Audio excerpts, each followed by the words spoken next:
Assalamualaikum warahmatullahi wabarakatuh. Perkenalkan, nama saya Sapnanop Gladys Rahayu, NIM 2211102431097. Saya dari kelas B. Di sini saya akan menjelaskan tentang materi pertemuan 1, 2, dan 3 pengantar bisnis. Yang pertama ada tujuan, pengertian, pelaku, dan perbedaan bisnis. Dalam tujuan bisnis, ada 3 poin yang telah dipelajari. Yang pertama tentang kebutuhan yang beraneka ragam, yaitu di mana pada saat ini orang berbisnis untuk mendapatkan uang, lalu kemudian membelanjakan uang tersebut untuk kebutuhan hidup yang belum dimiliki. Yang kedua ada kebutuhan dan keinginan. Keinginan akan muncul ketika kebutuhan telah terpenuhi, dan keinginan akan terus bertambah seolah tidak ada batasnya. Hal itulah yang membuat bisnis terus berlangsung karena ada dorongan dari keinginan yang kuat untuk mendapatkan hasil. Yang ketiga ada keuntungan atau laba, yaitu semua orang sepakat bahwa berbisnis ingin mendapatkan keuntungan, bukan hanya berbentuk materi ataupun uang, namun juga membuka lapangan pekerjaan serta mengalokasikan pendapatan untuk sebuah kegiatan sosial agar namanya menjadi harum. Selanjutnya, apa itu pelaku bisnis? Pelaku ekonomi adalah semua pihak, baik perorangan maupun organisasi, yang melakukan kegiatan produksi, distribusi, dan konsumsi. Pihak yang melakukan 3 aktivitas ekonomi ini disebut produsen, distributor, dan konsumen. Berikut ini beberapa pelaku bisnis, yaitu pembisnis, karyawan, penyedia material, dan pelanggan. Simpulan dari pengertian bisnis, bisnis adalah suatu usaha individu atau kelompok yang mengembangkan dan mentransformasikan sumber daya yang dimiliki untuk menghasilkan barang dan jasa yang dibutuhkan oleh konsumen, sehingga mendapatkan keuntungan atau laba dengan kegiatan itu. Lalu di sini ada perbedaan bisnis. Bisnis kecil dan bisnis besar. Bisnis kecil umumnya pemilik menjadi manajer. Daerah operasinya lokal, organisasinya sederhana, pemilik intim dengan karyawan, banyak kegagalan, dan pemilik serba bisa. Kemudian bisnis besar yaitu manajer bukan pemilik, regional atau nasional, organisasi kompleks, pemilik tidak dikenal, dengan karyawan jarang yang gagal, dan manajemen spesialis.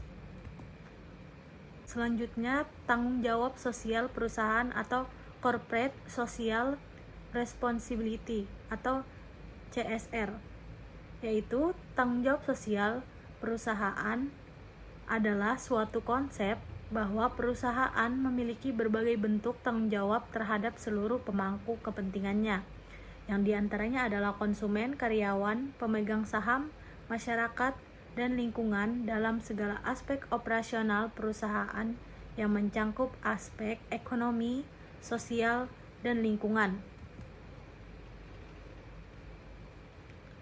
Di sini ada beberapa tanggung jawab sosial. Yang pertama, tanggung jawab sosial kepada pelanggan, yaitu menetapkan kode etik, menetapkan pedoman atau petunjuk terhadap kualitas produk, memonitor keluhan pelanggan, dan memperbolehkan umpan balik pelanggan. Kedua, yaitu tanggung jawab sosial kepada pekerja. Keamanan pekerja, memastikan tempat kerja nyaman, memastikan tidak ada diskriminasi, tidak ada sara, dan bagaimana memastikan tanggung jawab bisnis keluhan prosedur, kode etik, UU Ketenaga Kerjaan. Selanjutnya ada tanggung jawab sosial kepada kreditur.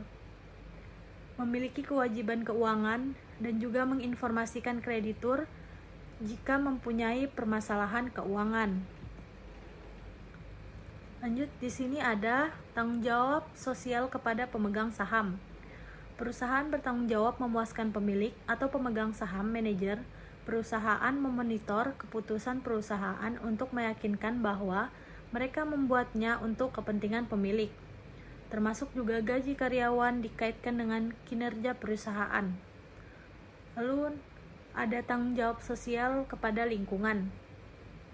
Proses produksi dihasilkan dapat mencemari atau merusak lingkungan, misalnya polusi udara, mencemari air, terkait limbah buangan yang tidak tepat, dan juga kebisingan perusahaan jika perusahaan ada di permukiman padat penduduk. Tanggung jawab sosial kepada masyarakat, yaitu menjadi sponsor dalam kegiatan masyarakat lokal dan sumbangan kepada masyarakat tidak mampu, membangun fasilitas umum, memberikan pemeriksaan gratis, dan memberikan beasiswa bagi anak yang tinggal di sekitar perusahaan.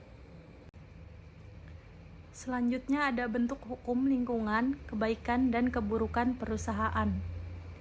Badan usaha yang termasuk badan hukum yaitu perseroan terbatas atau PT, perusahaan negara atau PN, perusahaan daerah atau PD, koperasi, perjan, persero, dan yayasan. Badan usaha yang bukan badan hukum adalah perusahaan perseorangan, firma, dan CV. Di sini akan membahas tentang kebaikan dan keburukan perusahaan. Kebaikan perusahaan perseorangan, yaitu mudah didirikan, modal memulai usaha kecil, pengelolaan fleksibel dan bebas, dan kerahasiaan usaha terjamin. Namun, kelemahan perusahaan